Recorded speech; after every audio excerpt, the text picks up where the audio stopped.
If solute is electrolytic in nature. If solute is electrolytic in nature. ध्यान से समझना, क्योंकि यही समझ के आपको इमीडिएट लिखना है एग्जाम, ठीक है? तो एकदम पूरी क्लैरिटी के साथ समझो. If solute is electrolytic in nature. आपको ध्यान है, मैंने आपको पढ़ाया था कि इलेक्ट्रोलाइट दो तरह के होते हैं, weak electrolyte and strong electrolyte. Ion के इक्विलिब्रियम में हमने ये पढ़ा है टॉपिक कि इलेक्ट्रोलाइट दो तरह के होते हैं. अच्छा, इलेक्ट्रोलाइट पहले क्या होते हैं? ऐसा कोई भी कंपाउंड जो वाटर के अंदर डिसॉल्व होकर के या पोलर प्रोटिक सॉल्वेंट में डिसॉल्व होकर के आयन्स फर्निश करे. ऐसा कोई भी कंपाउंड जो आयन फर्निश करता है उसी को हम इलेक्ट्रोलाइट बोलते हैं. तो कंपाउंड टेक्निकली दो कैटेगरी के हुए, non electrolytic in nature and electrolytic in nature.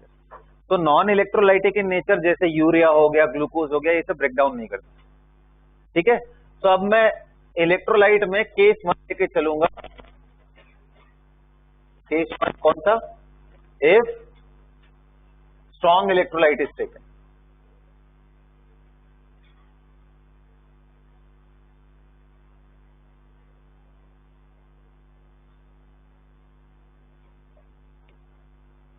तो बेटा बताओ, स्ट्रॉन्ग इलेक्ट्रोलाइट में जिन्होंने देखो पहली बार सुन रहे हैं वो थोड़ा ध्यान से सुनेंगे, ठीक है? मैं पूरा पोर्शन बताता हूं.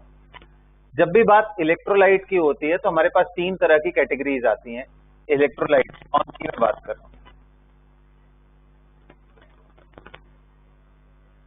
कौन कौन सा बेटा? Acid, base and salt. तो ये हमारा strong acid, strong base and strong electrolyte salt, जो कि स्ट्रॉन्ग इलेक्ट्रोलाइट. तो एसिड में आप सबको पहचानने के लिए मैं बता दे रहा हूं, कुछ जगह फिक्स कर लो. HCl, HBr, HI, ये 100% ब्रेक डाउन करते हैं, ये हाइड्रा एसिड है. इनके अलावा मैं बता रहा हूं, अगर ऑक्सीजन से रिलेटेड ऑक्सीजन बॉन्डेड एसिड है जैसे H2SO4, ये भी स्ट्रॉन्ग है. कैसे मालूम? इनमें पता करने का तरीका होता है double bond O, OH and OH. तो अब देखो, इसमें 2 टर्मिनल ऑक्सीजन है बेटा, और अगर डबल टर्मिनल ऑक्सीजन है तो ऐसा कोई भी एसिड जिसके पास 2 टर्मिनल ऑक्सीजन हो वो स्ट्रॉन्ग की कैटेगरी में आता है. तो जब भी मैं स्ट्रॉन्ग वर्ड बोल रहा हूं, इसका मतलब है कि वो 100% ब्रेक डाउन करने वाला है. 100% कहने का मतलब, अगर मैंने HCl ले लिया तो HCl will break down into H++ Cl- completely. When I have taken H2SO4, then it will break down into 2H+ ion plus SO4 2-. समझ पड़ा? क्लियर हो रहे हैं? बेस में वैसे ही कौन कौन है तो मैंने आपको बताया था भाई, यहां पे ध्यान रखना, 2 टर्मिनल ऑक्सीजन और मोर. स्ट्रॉन्ग एसिड के पास ये टर्मिनल ऑक्सीजन कौन से? ये वाले. अब बेस के अंदर कैसे देखते हैं तो मैंने आपको बताया था, देखो यार, बेस में पहले तो कैटेगरी समझ लो. एक ऑर्गेनिक बेसेस हैं जैसे अमाइंस, अमोनिया एंड उसके डेरिवेटिव्स. दूसरा बेस का कैटेगरी है मेटेलिक बेसिस. मेटेलिक बेसिस में आता है तो सबसे पहले शुरुआत करते हैं अल्कली मेटल. तो अल्कली मेटल के सारे पोर्शन, चाहे वो लिथियम हाइड्रोक्साइड हो या सीजियम हाइड्रोक्साइड हो, ऑलमोस्ट 100% ब्रेक डाउन करते हैं. फिर आता है अल्कलाइन अर्थ मेटल. मैंने बताया था आपको, beryllium hydroxide and magnesium hydroxide, इनको छोड़ करके बाकी नीचे वाले सबके सब स्ट्रॉन्ग है. CaOH होल्टो स्ट्रॉन्ग, उसके नीचे आ जाओ, बेरियम तक आ जाओ, सब स्ट्रॉन्ग. तो बेस में हमारे पास रिलेटिवली स्ट्रॉन्ग बेसिस कम ही है, बहुत ज्यादा नहीं है हमारे पास.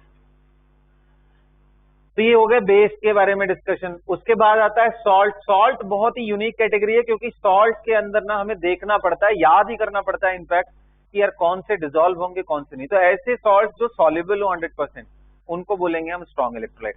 कौन से कैटेगरी में यहां पे आ जाएगा? सोडियम का सॉल्ट.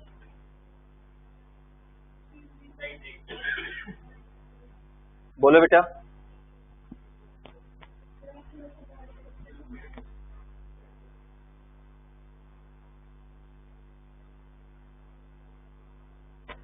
ना, तो मैं आपको बता रहा था कि यार सॉल्ट्स में अगर आप आओगे तो सॉल्ट की कैटेगरी में आपके पास कौन सा पोर्शन आता है?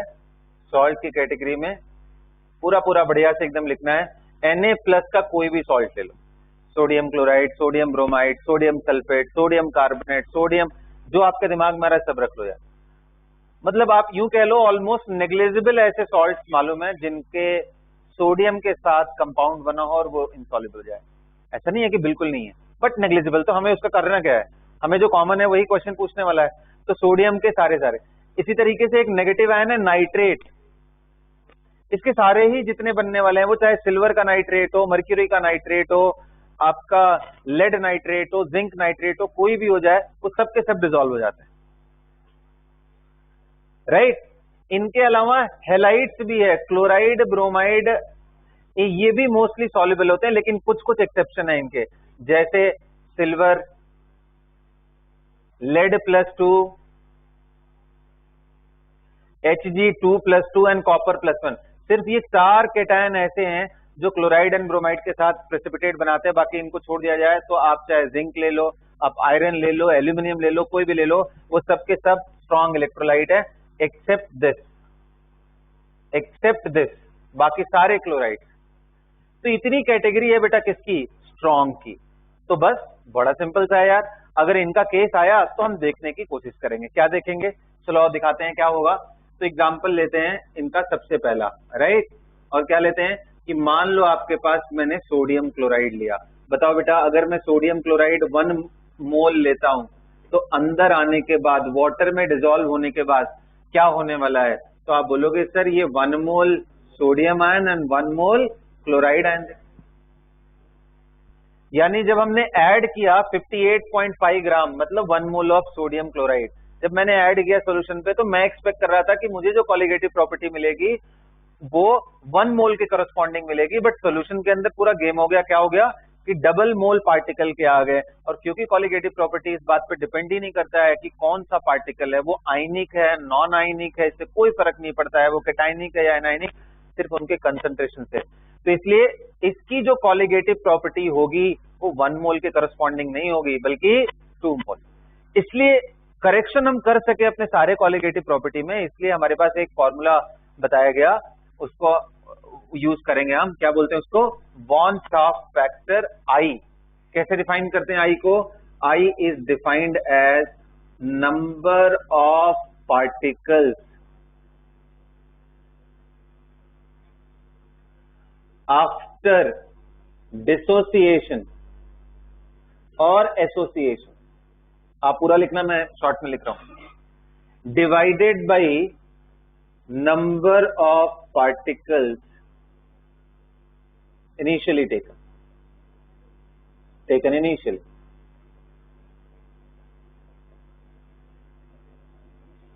तो हमारे लिए जब कॉलिगेटिव प्रॉपर्टी चाहिए तो मैं ऊपर वाले के लिए ज्यादा वरीड रहना चाहिए हमें कि नीचे वाले? ऊपर के लिए, क्योंकि सॉल्यूशन में क्या है वो तो इससे पता चलेगा ना भाई कितना हो गया आफ्टर डिसोसिएशन।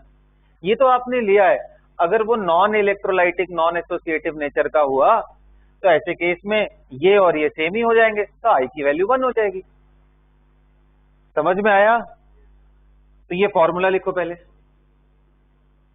और जिनको, ये तो मैंने खैर रिवाइज कराया, जिनको अभी ध्यान नहीं है वो एक छोटा सा बॉक्स बना के उसमें ये सारे इंफॉर्मेशन नोट कर लो। मैं तुम्हें टाइम दे दे रहा हूं 2 से 3 मिनट का, कर लो, जल्दी करो।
तो बेटा आई क्या है? आई को क्या बोलते हैं?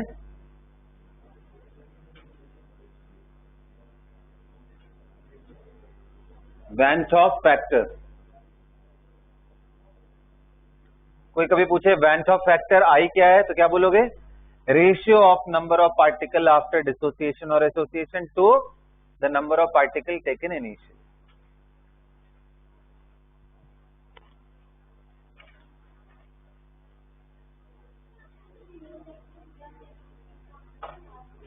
मैंने बोला है कि सिर्फ silver ion, copper +1, lead +2 and mercury 2+2, ये 4 कैटायन ऐसे हैं जिनके साथ वो इनसॉल्युबल रहता है।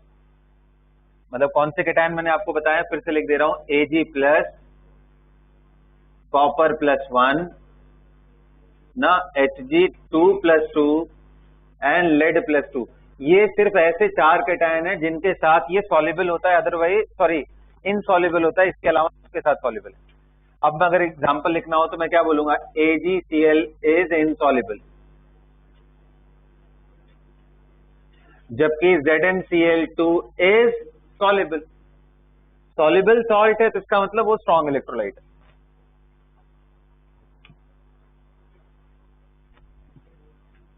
हाँ जी बेटा, H2SO4 स्ट्रॉन्ग है ना, 2 टर्मिनल ऑक्सीजन है उसके पास। H2SO4 स्ट्रॉन्ग है, HClO3 स्ट्रॉन्ग है, HClO4 स्ट्रॉन्ग है, HNO3 भी बाउंड्री लाइन ही मान के चलो, उसको भी हम स्ट्रॉन्ग की साइड में ही रखते हैं।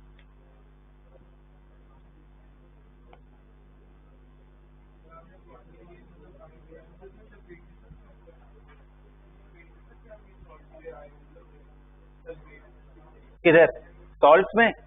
हाँ, सल्फेट्स में भी आएगा। अभी तो लिस्ट बहुत लंबी है, पहले मैं कॉमन की बस बात कर ले रहा हूँ, ठीक है। और खैर बता दो, इस चैप्टर में ये चीज टेस्ट कम किया जाता है। ये इसकी टेस्टिंग कहाँ होती है पता है, क्वालिटेटिव एनालिसिस जब पढ़ा रहे होते तब होती है। तो अभी वो टॉपिक थोड़ा दूर है, लेकिन जिस तरह से IIT JEE के क्वेश्चंस आजकल फ्रेम हो रहे हैं, कोई भरोसा नहीं, वो उस टॉपिक से इंटीग्रेट करके भी क्वेश्चन बना सकता है, और तभी क्वेश्चन टफ हो जाता है ना। चलिए, नोट कर लिया। तो what is Bandt of factor I, everybody? The ratio of the number of solute particle after dissociation and association to the number of particles taken initially। ये बेसिकली ये मेजर है। कहाँ यूज करते हैं इसको? कॉलिगेटिव प्रॉपर्टी के लिए, है ना। अच्छा, एक और भी चीज है, इसको भी थोड़ा देख लो, ऐसे भी देखते हैं। आप ये बताओ बेटा, नंबर ऑफ पार्टिकल बोलना या मोल ऑफ पार्टिकल बोलना एक ही बात होता ना? बोलो भाई, मोल्स ऑफ पार्टिकल जो भी हमने लिया है उनके कितने मोल्स हैं भाई, वो भी तो नंबर की बात कर रहा हूं। आफ्टर डिसोसिएशन और association divided by number of mole taken initially. अच्छा, मोल को कैसे लिखते हो आप? नंबर ऑफ मोल को कैसे लिखते हो बेटा, बताओ? मास by molar mass. Very nice, ध्यान से सुनना। मास of solute after dissociation and association divided by molar mass of solute after dissociation and association. बोल सकता हूं, अभी लिखो मत, इसको समझो बात को। नीचे फिर क्या बोलूंगा, mass initially taken divided by molar mass of solute without any association and dissociation. बोल सकता हूं। कितने लोग बोल रहे हैं सर मास तो सेम ही रहेगा ना, डिसोसिएट एसोसिएट होने के बाद जितना भी मास हो तो सेम ही, तो ये तो ऊपर नीचे से गायब हो जाएगा।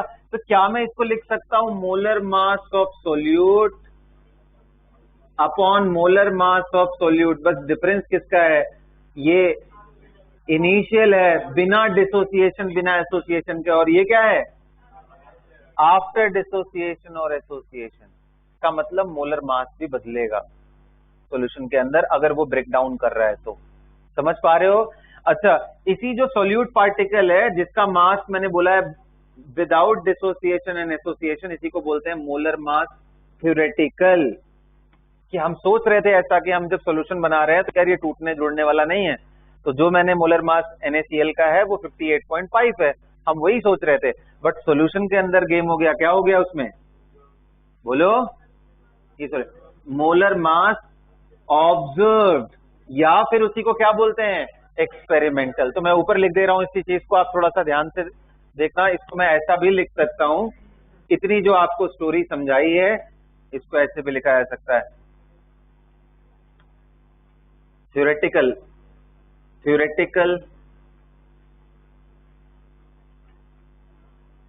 molar mass of solute divided by experimental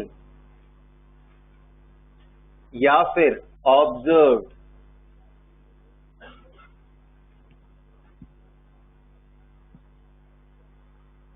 molar mass।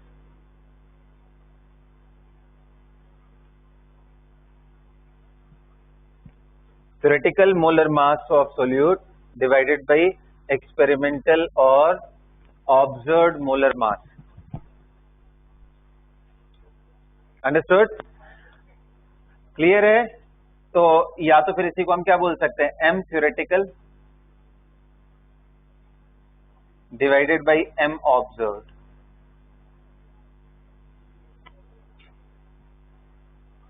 सबने नोट कर लिया इसको? नोट हो गया? अब क्वेश्चन लिखो तो फटाफट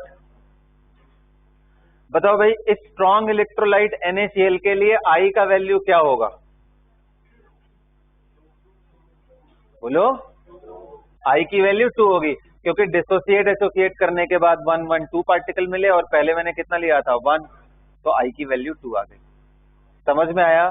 अब मैं आप यही क्वेश्चन क्या पूछ सकता था, बताओ भाई सोडियम क्लोराइड को अगर मैं सॉल्यूशन में लूंगा तो ऑब्जर्व्ड मोलर मास कितना आएगा? क्या आंसर करोगे? तो क्या बोलोगे कि सर ये 2 is equal to molar mass theoretical of NaCl divided by molar mass observed. तो थ्योरेटिकल की वैल्यू कितनी होती है बिना डिसोसिएट एसोसिएट किए हुए? कितना है? 58.5. और ये ऑब्जर्व निकालना है, इसको इधर करो, I को 2 से डिवाइड कर दो तो क्या हो गया?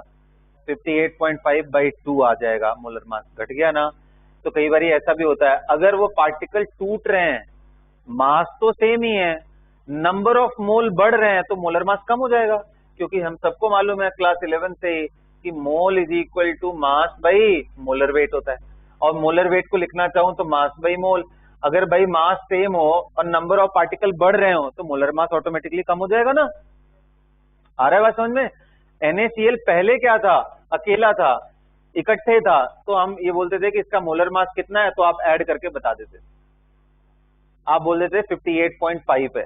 1 मोल NaCl का मास 58.5. बट अंदर जाने के बाद वो 2 मोल पार्टिकल बन गया. अब 2 मोल पार्टिकल का वेट कितना है? 58.5. तो 1 मोल पार्टिकल का कितना हुआ? 58.5 बाई 2. वही तो मोलर मास होता है. अरे क्लियर हुआ ये बात? तो देखो सिंपल सा चीज है भाई, ये फॉर्मूले दिमाग में रखो, आंसर निकलेंगे. चलो अगला क्वेश्चन लिखो इसमें.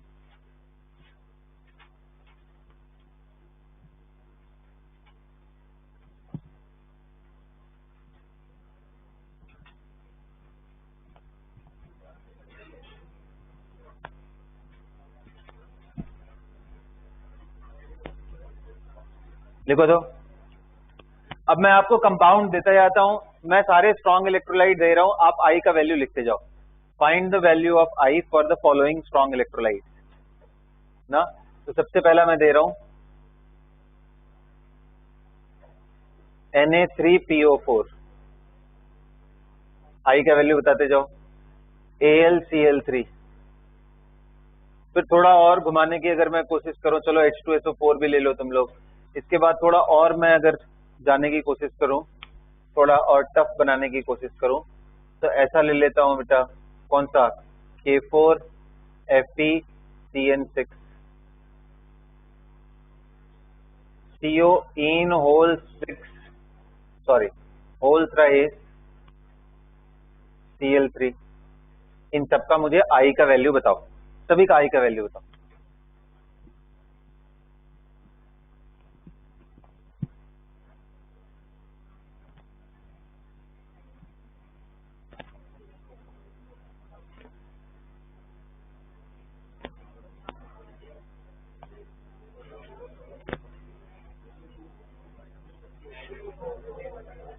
बताइए बेटा. लास्ट वाला कोबाल्ट इन होल थ्राइस है, CO, इट इज कोबाल्ट. और यहां इन है, उसका थ्राइस है, ये EN और इसका थ्राइस है ना यहाँ पे. चलो डिस्कस करें. पहले जो आ रहे हैं वो तो करो फटाफट. बताओ फर्स्ट वाले का क्या होगा? सोच के बताओ ना, बोलो. चलो सोच लो, 1 मिनट का टाइम और देता हूं, सोच के बताओ.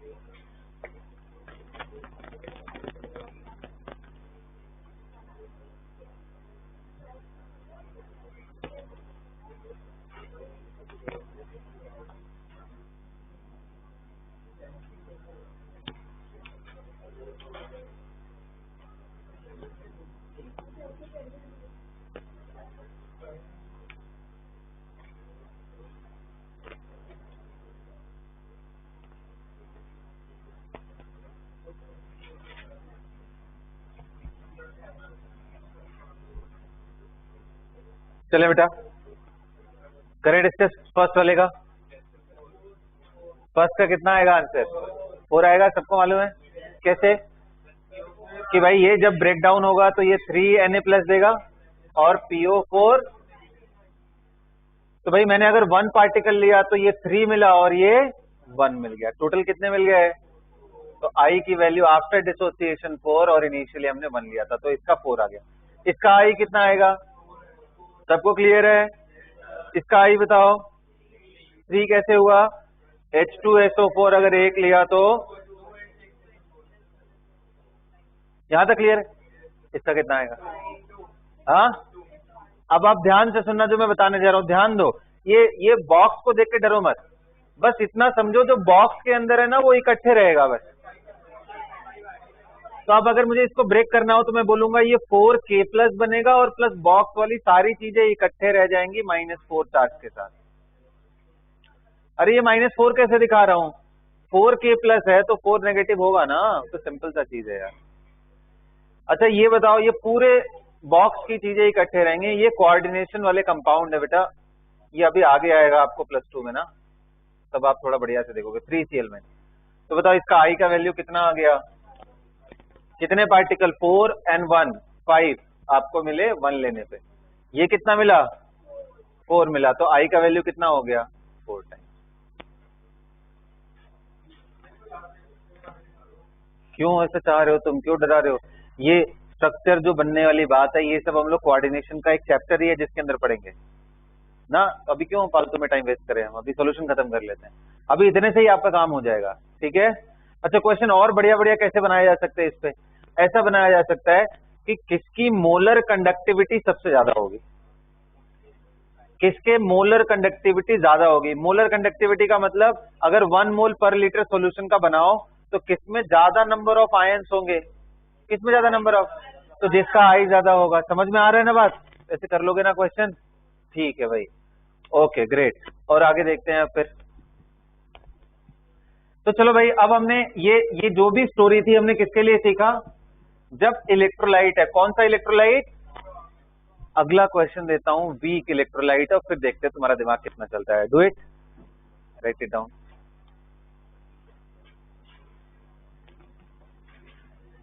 Derive the relation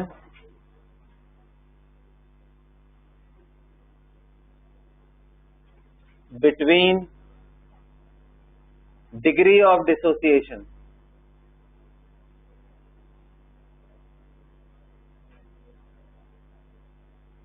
degree of dissociation का कॉमन सिंबल क्या होता है बेटा? अल्फा। Very good.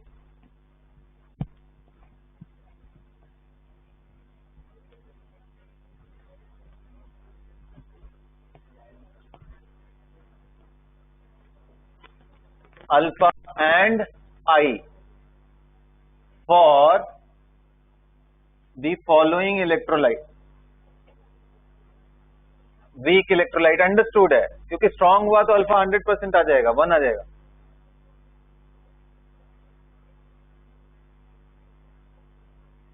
करेक्ट। तो मैं कौन सा इलेक्ट्रोलाइट ले रहा हूं? तो मान लो मैंने ले लिया एसिटिक एसिड CH3COOH। बताओ क्या ये वीक एसिड है? सर, इसमें डबल टर्मिनल ऑक्सीजन नहीं है।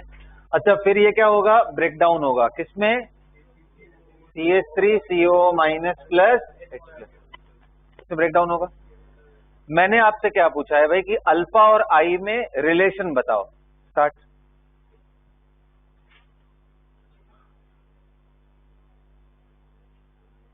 ये पहला एग्जाम्पल मैं ले रहा हूं, ठीक है?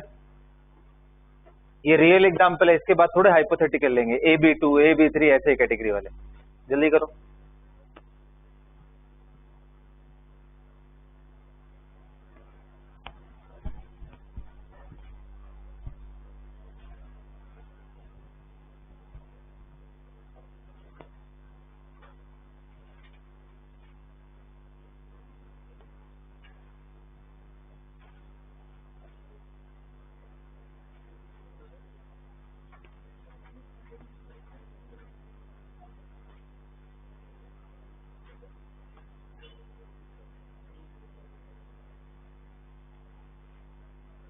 कर लिया भाई सबने?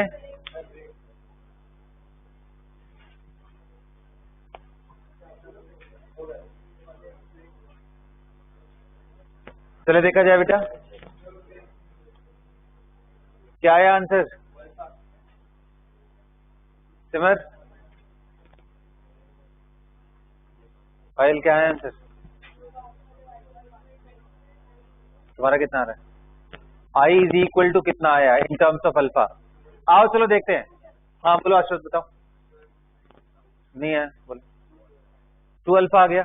आइए देखते हैं बेटा, ध्यान से सुनो, एकदम ध्यान से सुनो, बहुत इंटरेस्ट। एक एग्जांपल से सारा क्लियर हो जाएगा आपको कैसे सोचना है। देखो जनरल एक केस क्या है कि भाई इनिशियल मोल में क्या मान लू, ए नॉट। ये जनरल केस, मैं मान लू कि भाई मैंने कुछ मोल इसके लिए थे। अब ये बताओ, पूरी तरीके से टूट नहीं रहा है, लेकिन कुछ मान लो x मोल टूटा। बताओ भाई, अगर ये 1 मोल टूटा तो इसका कितना बनेगा? 1 and 1।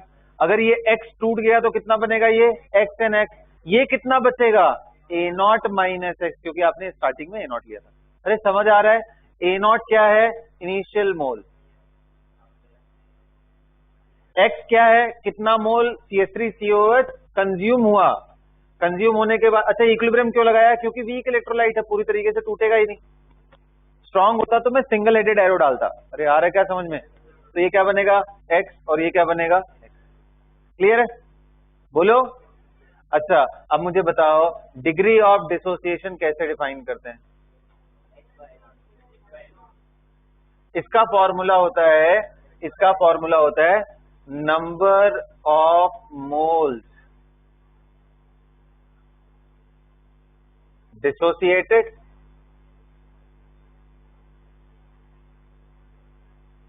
अगर एसोसिएशन होता तो कितना associated divided by number of mole initially taken.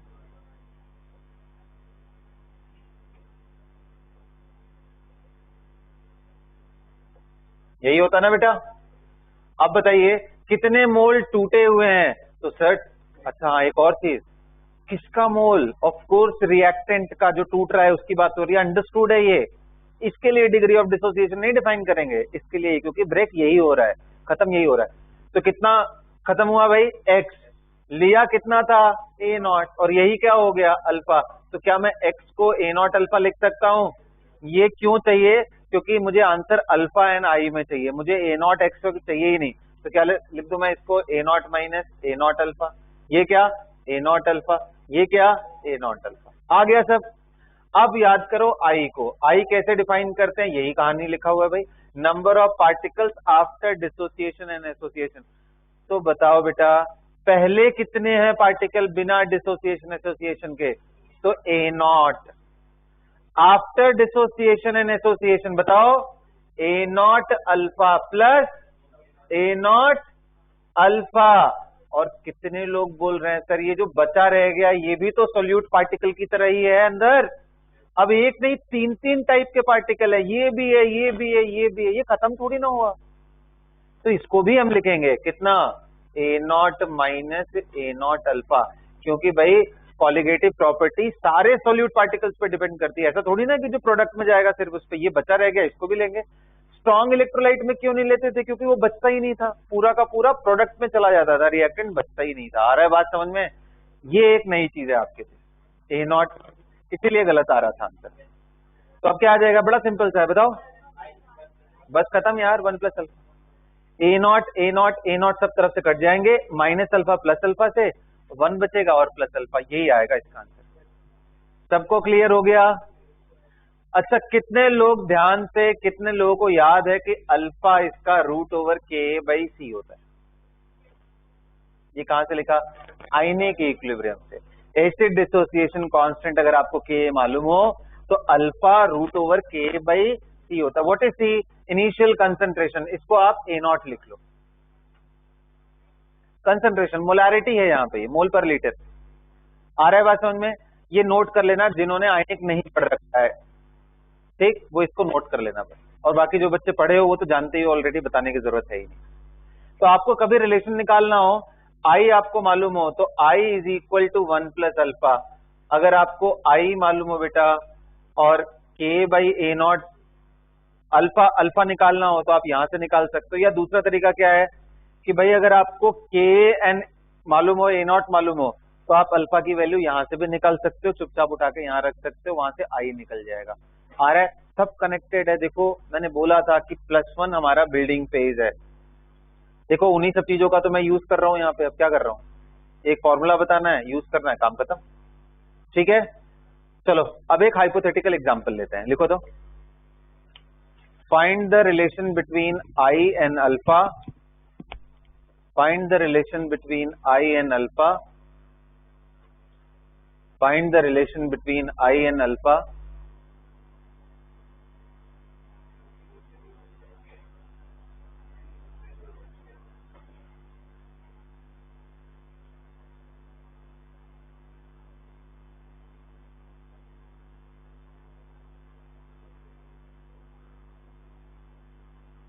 noted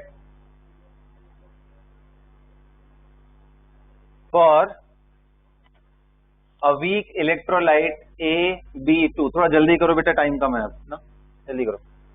for the weak electrolyte AB2,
कितना आ रहा है बेटा बताओ?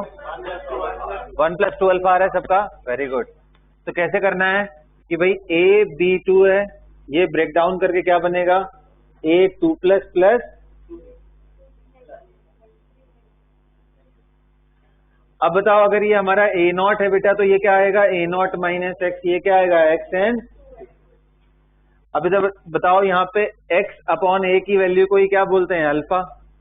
तो यहाँ से x की वैल्यू क्या आ गई, a अल्फा, उठा के रख दिया a - a alpha, a alpha, and ये 2a अल्फा हो गया। i का वैल्यू कैसे लिखेंगे हम, this plus this divided by initially taken.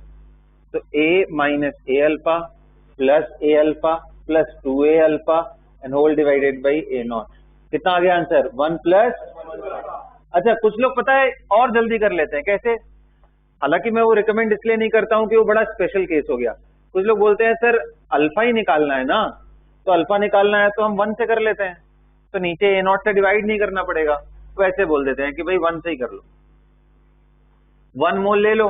1 में से जितना टूटता है वो खुद ही अपने आप में अल्फा हो जाएगा, क्योंकि जितना टूटा डिवाइडेड बाई 1 ही आ रहा है, तो अल्फा एक सेम ही हो गए, तो ये कितना आ जाएगा, अल्फा, एंड ये यहाँ से एक लाइन में आ जाता है, 1 - this plus this plus this, खत्म, डिवाइडेड बाई 1 है।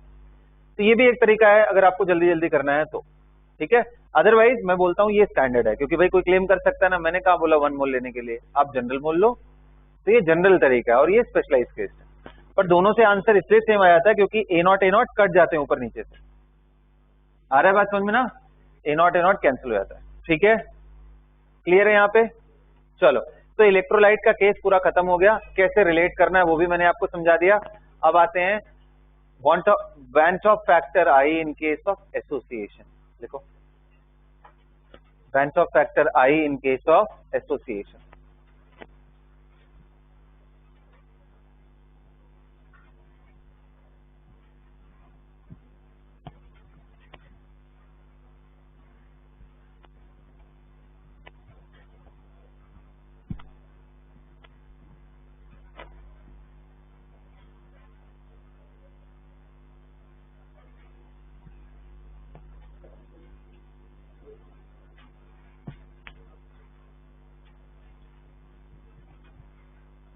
Banach factor I in case of association, ठीक। देखो अब तक क्या हो रहा है, इलेक्ट्रोलाइट में टूटती हैं चीजें, एक पार्टिकल कई पार्टिकल में, एसोसिएशन में क्या होता है, जुड़ जाता है कई सारे पार्टिकल मिलकर के। सबसे सिंपल केस कौन सा है, डायमराइजेशन का। तो इसमें पहला लिखेंगे डाइमर फॉर्मेशन।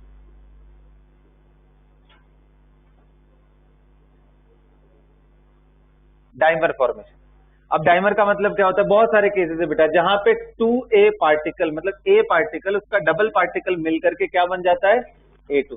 अच्छा मैं सीधा सीधा वाला ले रहा हूं, 100% डाइमराइजेशन तो बड़ा स्पेशल केस हो गया ना, अरे बोलो यार, तो मैं जनरल केस ले रहा हूं 2A से A2। यहां पे आप क्या मुझे अल्फा एंड आई में रिलेशन बता सकते हो? Find the relation between alpha and I in case of association. यहां डिग्री ऑफ डिसोसिएशन वर्ड नहीं होगा, क्या होगा एसोसिएशन, बट टर्म वही रहेगा अल्फा ही, ठीक है। चलो करो, देखो क्या करते हो, जल्दी बताओ।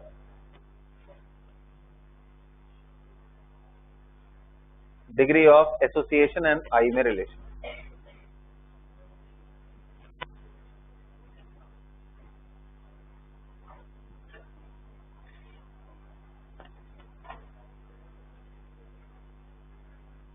अच्छा एक कॉमन सेंस वाला क्वेश्चन बताओ मुझे, ये बताओ एसोसिएशन होगा तो मोलर वेट बढ़ेगा या कम होगा? सोच के देख के बताओ। मोलर मास जो ऑब्जर्व्ड वैल्यू है वो कम होगी या और ज्यादा हो जाएगी एसोसिएशन के केस में? तो भाई यार डिसोसिएशन का ठीक उल्टा होगा ना, डिसोसिएशन में क्या हो रहा था, कम हो रहा था, यहां बढ़ेगा। और ऐसे सोचो ना, जहां पार्टिकल्स बढ़ेंगे मोलर वेट कम हो जाएगा, क्योंकि मास तो कांस्टेंट रहने वाली चीज। यहां पार्टिकल्स कम हो रहे हैं, डाइमर बन रहा है, दो पार्टिकल गायब होकर एक पार्टिकल बन रहा है, तो पार्टिकल कम है मास वही है, तो डिवाइड कम से करोगे तो वैल्यू बढ़ जाएगी, तो एसोसिएशन। और ऐसे भी सोचो, जहां डाइमर डाइमर की बात करोगे इसका मॉलिक्यूलर वेट तो ज्यादा ही होगा ना इसके कंपैरिजन में, तो वैसे भी सोच सकते 1 माइनस, ठीक है। और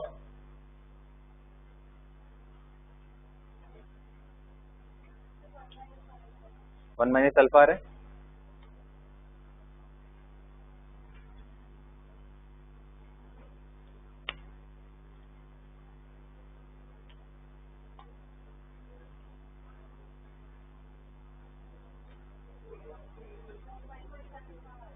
कितना आ रहा है 2 माइनस अल्फा आ रहा है। चलो आओ देखते हैं, स्टार्ट करें क्या, स्टार्ट करें। रिजल्ट आया कुछ, कितना आ रहा है सुजीत, कितना है आंसर? चलो stop writing and now just check second में कितना आ रहा है भाई। आओ देखते हैं, ये बताओ स्टार्टिंग मोल में कितना ले लो, जनरल मोल A0। मुझे ये बताओ इसका 2 मोल ब्रेक होगा तो इसका 1 मोल बनेगा, अरे यही है ना, स्टोइकोमेट्रिक कोएफिशिएंट 2 है ना बेटा। तो बताओ अगर ये 2x टूटेगा तभी तो ये x बनेगा, तो बताओ जनरल टाइम t पे ये कितना बचा होगा, A0 माइनस 2x, क्योंकि 2x खत्म हो गया, मैंने लिया A0 और यहाँ x। अब अल्फा हमने कैसे डिफाइन करते हैं, तो भाई नंबर ऑफ मोल्स डिसोसिएटेड और एसोसिएटेड। अल्फा ए का बताया जाए तो ऐसे बोलेंगे नंबर ऑफ मोल्स, अब यहां डिसोसिएशन का केस है, एसोसिएटेड। किसका किसका एसोसिएशन, ऑफ कोर्स ए का, एसोसिएटेड। कितने एसोसिएट हुए हैं, एसोसिएटेड या ब्रैकेट में लिख लो जो कंज्यूम्ड, एक ही बात होता है, और divided by number of moles initially taken.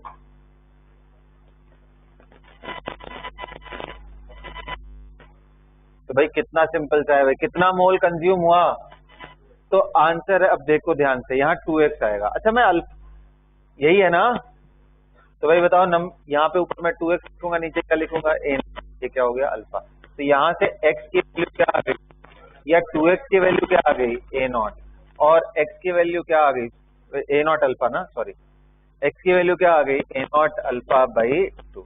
अब यूज कर लेंगे भैया, तो I जब इसको लिखना स्टार्ट कर देते A0 माइनस 2x के जगह पे क्या लिखूं मैं A0 अल्फा, x के जगह क्या लिखूं A0 अल्फा बाई 2। भाई total particle after dissociation and association, total particle after association dot dot dot, कितना आ रहा है वो A0 minus A0 alpha plus A0 alpha by 2। इसको सिंप्लीफाई करो, A0 बोलो ना, ए नॉट अल्फा बाई 2, यही है ना? कहां से डिवाइडेड बाई हो गया ये? आई पूछूंगा तब ना डिवाइडेड बाई होगा। तो i value will be equal to कितना? टोटल पार्टिकल आफ्टर, यहां लिखूंगा association, divided by total particle taken initially.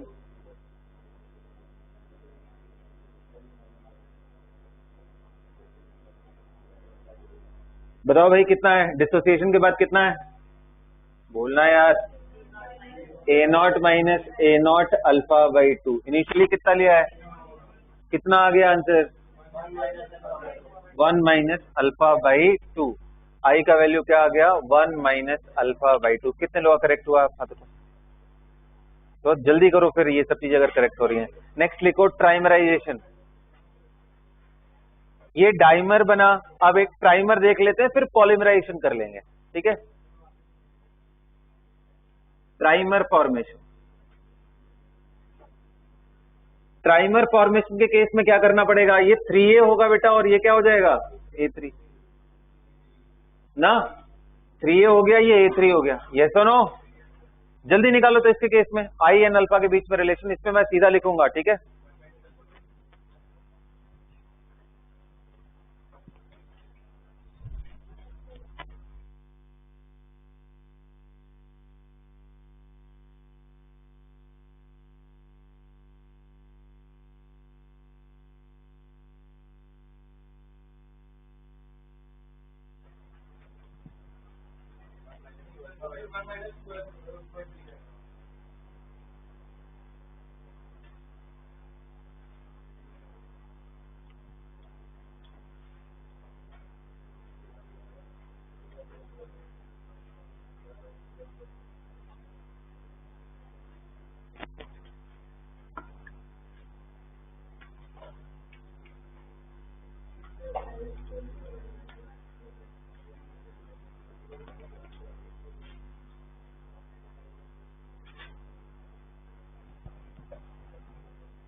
कर ले बेटा।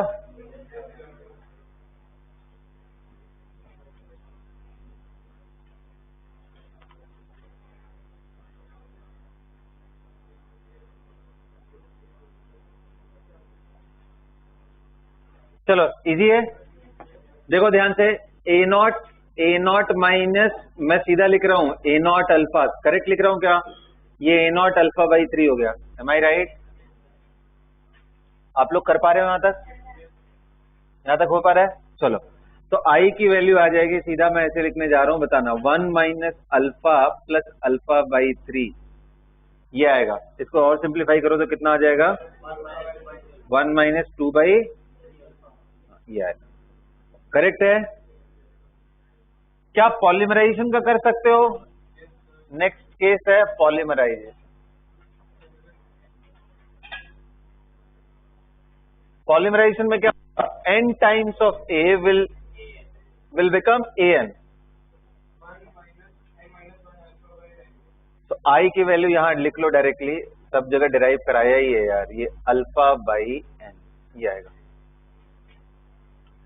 या आप इसको और सिंप्लीफाई करना चाहते हो तो करके देख लें, यही आएगा ना। ये सबसे सिंपल तरीके से मैंने समझाया। कोई प्रॉब्लम किसी को? कोई दिक्कत नहीं है? तो बेटा इसी के साथ थ्योरेटिकल पार्ट, न्यूमेरिकल पार्ट सब कुछ खत्म होता है कॉलिगेटिव प्रॉपर्टी का। बस एक चीज मैं आपको दिखाता हूं कि ये डाइमराइजेशन कहां होता है, किस कंडीशन में होता है, और इलेक्ट्रोलाइटिक बिहेवियर किस कंडीशन में होता है। कई बार एक ही कंपाउंड डिपेंड करता है उसके साथ सॉल्वेंट कैसा लिया है आपने, लिक्विड कौन सा मिलाया है, कभी वो एसोसिएट करता है तो कभी डिसोसिएट। आज मैं वो केस दिखाता हूं तुम लोगों को, बहुत ही इंटरेस्टिंग है। मिटा दूं ये सब?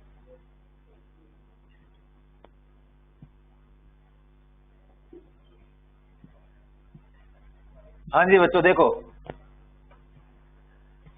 बहुत इंपॉर्टेंट है, ये कंक्लूड कर रहा हूं मैं चैप्टर बस ना। Acetic acid dissociates in water, सबको समझ में आता है? क्यों भाई? क्योंकि वाटर कैसा मीडियम है? पोलर प्रोटिक, वो आयंस को फर्निश करना अलाउ करेगा। ये भी पोलर है, एसिडिक है, तो वाटर के अंदर ये ब्रेक डाउन करेगा, और जो भी चीज ब्रेक डाउन कर जाए आई का वैल्यू ग्रेटर देन 1 हो जाएगा, क्योंकि वो इलेक्ट्रोलाइट हो गया। But same acetic acid associates, same acetic acid associates in, sorry water नहीं, बेंजीन। क्यों? क्योंकि ये नॉन पोलर सॉल्वेंट है, और ये कैसा है? पोलर। और आपको मालूम है पोलर नॉन पोलर में डिसॉल्व होने में बहुत डिफिकल्टी आती है। यहां मैं डाइल्यूट सोल्यूशन की बात कर रहा हूं, बहुत कम पार्टिकल लिया है, याद करो, तभी तो आइडियल सोल्यूशन बनेगा, नहीं तो बनेगा ही नहीं। तो ऐसे केस में क्या होता है, कैसे डाइमराइज करता है?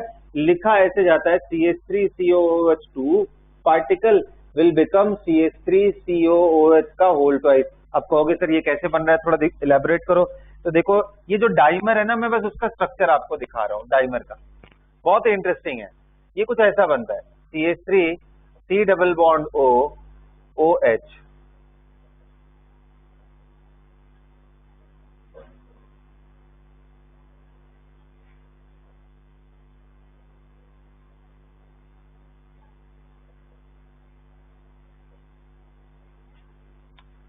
कुछ पता पड़ा? थोड़ा और ढंग से बनाओगे तो और बढ़िया दिखेगा।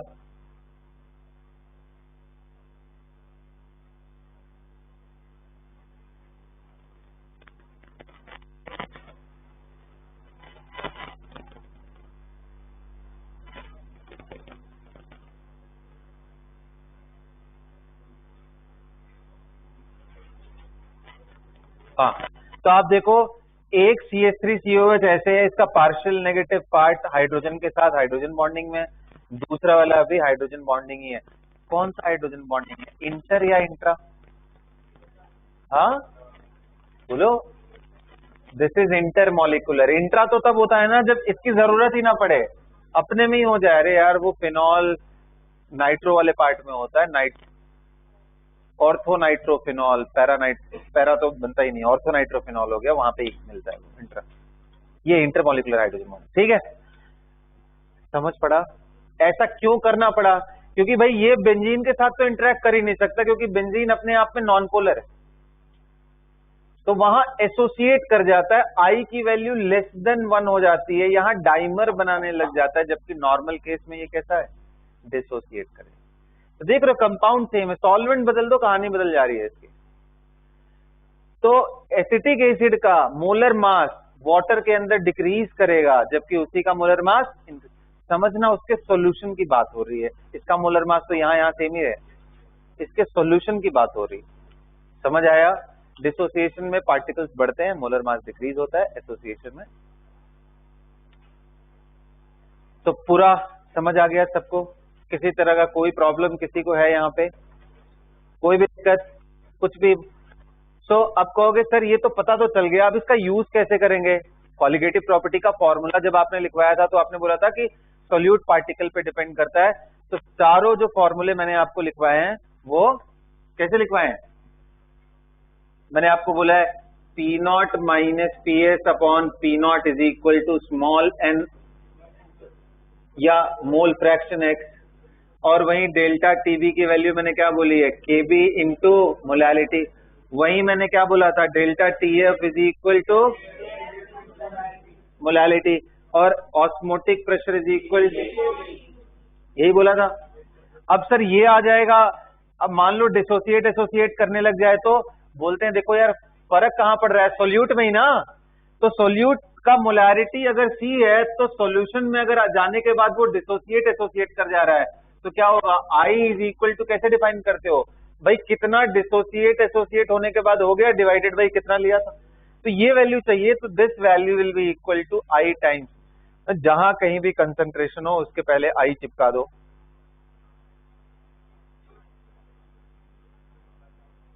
सिर्फ यहां पे थोड़ा सा गड़बड़ है, क्यों गड़बड़ है कोई बताएगा? हाँ नीचे भी स्मॉल n है, क्योंकि अगर x देखो तो x क्या होता है? Small N upon small N plus capital N. तो कायदे से यहाँ I टाइम्स n आना चाहिए, यहाँ I टाइम्स, लेकिन अगर ये डाइल्यूट सॉल्यूशन हुआ तो ये टर्म गायब हो जाएगा, तो I times n by n तो यहाँ भी वैलिड हो जाएगा। लेकिन अगर डाइल्यूट नहीं हुआ तो आपको पूरा ऐसे ओपन करके लिखना पड़ेगा, समझ गए ना। तो मैं क्यों ना ऐसे लिखूं, मैं पूरा बढ़िया से लिख देता हूं, I times small N upon I n plus capital N, और यहाँ का स्पेशल केस लिख लेना I times n by n if it is dilute. खैर डाइल्यूट नहीं है तो कॉलिगेटिव प्रॉपर्टी बहुत ज्यादा वैलिड नहीं होती है, बट फिर भी हम क्यों गलती करें ऐसा, समझ में। बाकी सब जगहों पे सीधा लिख। अच्छा देखो यहाँ से एक और तरीके से डिफाइन करते हैं, कुछ लोग बोलते हैं I, ध्यान से सुनो, I इज, ये क्या है, ये ऑस्मोटिक प्रेशर, कौन सा, जो मेजर्ड वैल्यू है, ऑब्जर्व्ड वैल्यू है। तो osmotic pressure, colligative property, observed colligative property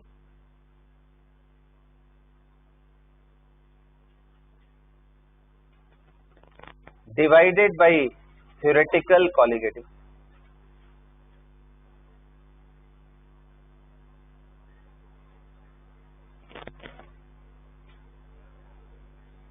I is equal to observed colligative property divided by theoretical colligative property, भी ऐसे बोल सकते हो, बिल्कुल बोल सकते हो क्योंकि हमने लगाया। तो ये इसका फाइनल चीज है बच्चों, फाइनल ड्राफ्ट है, इसको नोट कर लो।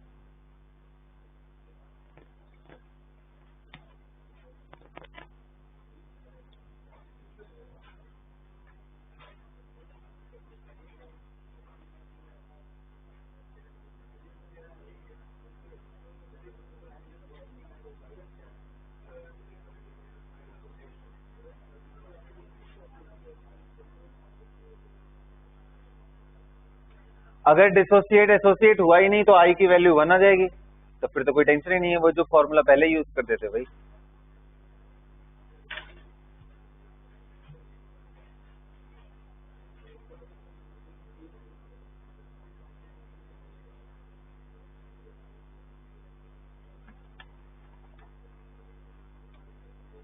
इनको कंबाइन करके एक क्वेश्चन दूं, अरे नहीं तो टेस्ट होगा, मुझे नहीं मालूम है भाई, फिर मुझे मत बोलना तुम लोग। एक मैं समझा देता हूं ताकि आपको क्लैरिटी आ जाए। मिटा दो ये सब, ये टाइमर होगा।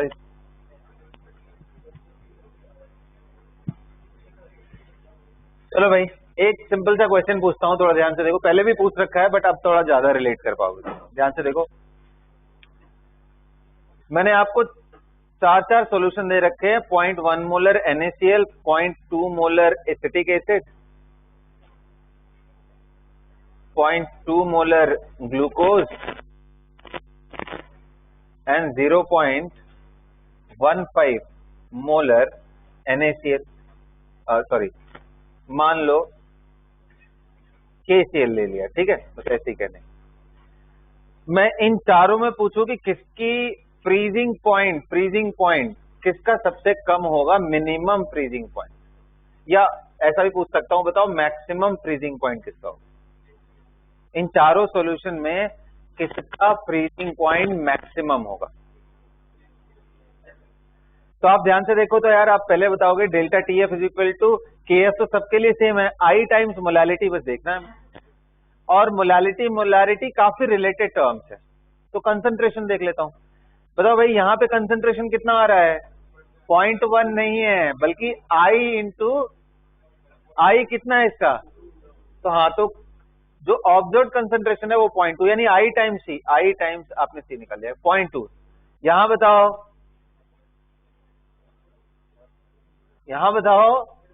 सर, ये 0.2 प्लस 0.2 अल्फा होगा।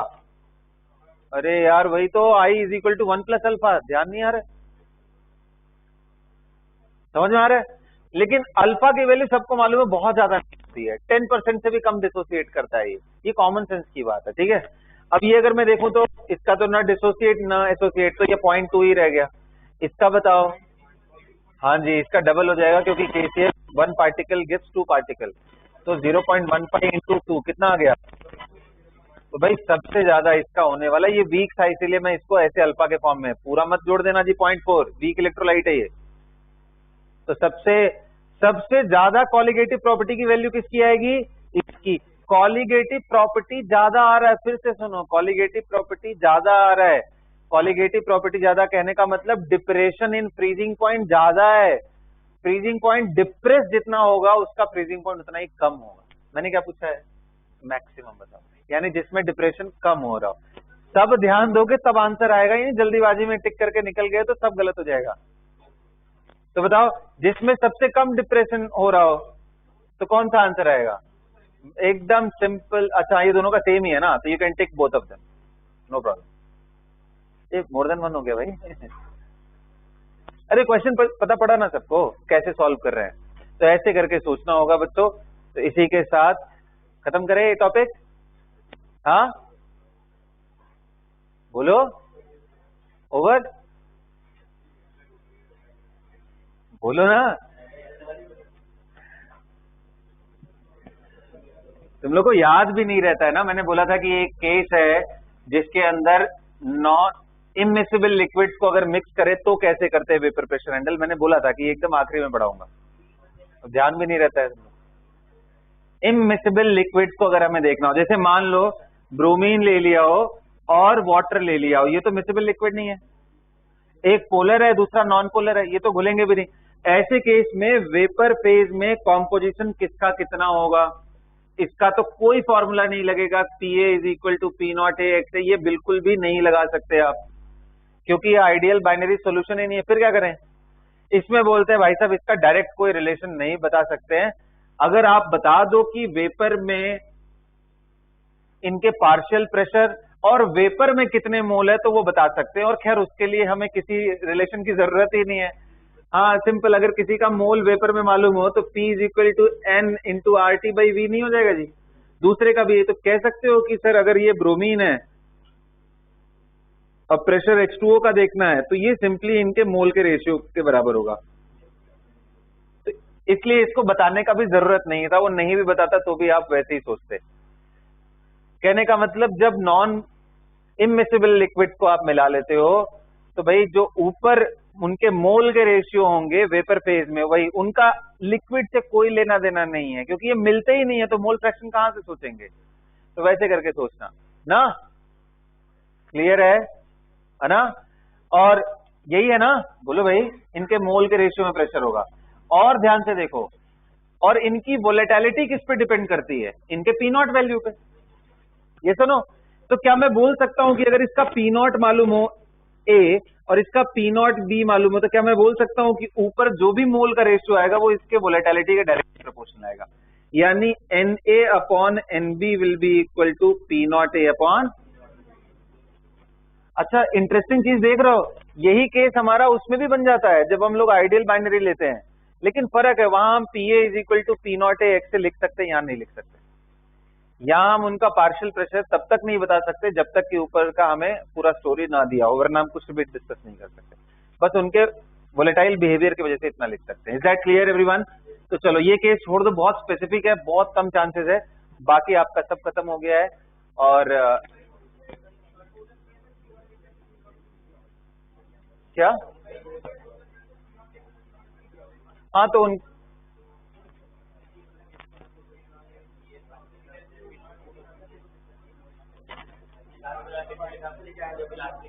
नहीं, ये तो उनके वोलेटिलिटी के प्रोपोर्शनैलिटी है ना, तो प्योर लिक्विड वैसे ही। ठीक है बेटा, so we are done with the whole